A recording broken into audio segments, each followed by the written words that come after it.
Assalamualaikum warahmatullahi wabarakatuh. Perkenalkan, nama saya Rahman Hidayatullah, NIM 0533339025. Saya akan menjawab tugas logika untuk pertanyaan nomor 1. Istilah term.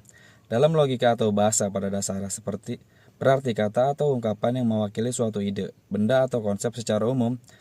Term terbagi beberapa jenis, yaitu berdasarkan konotasi, denotasi, dan predicable.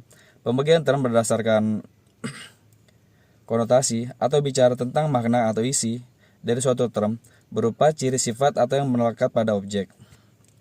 Contohnya ketika kita bilang manusia, kita langsung berpikir tentang makhluk yang berakal, bisa berpikir dan memiliki perasaan. Jadi konotasi mengarah pada ciri-ciri sifat yang melekat pada kata tersebut. Pembagian term berdasarkan denotasi dan ada jangkauan yang atau siapa saja yang termasuk dalam sebuah term. Misalnya ketika kita sebut hewan, mencakup kucing, anjing, gajah, burung, dan semua makhluk hidup yang bukan manusia. Jadi denotasi menunjukkan siapa atau yang termasuk dalam term itu.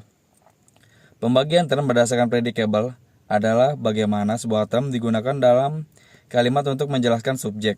Dalam logika Aristoteles, ada 5 jenis predicable seperti genus, spesies, dan diferensia. Misalnya manusia adalah hewan rasional. Di sini hewan adalah genus, sedangkan rasional adalah diferensia, ciri pembeda dari manusia. Maka konotasinya adalah makna atau sifat dari term, dan denotasinya siapa yang termasuk dalam term itu, dan predicable bagaimana term menjelaskan subjek dan kalimat. Dan untuk jawaban nomor 2, dijelaskan. Berikan contoh bentuk sesaat, pikir logis fallacy. Bagaimana agar terhindar dari logis fallacy? Logis fallacy atau sesat pikir adalah kesalahan dalam berpikir yang sering kelihatannya meyakinkan tetapi sebenarnya itu nggak logis.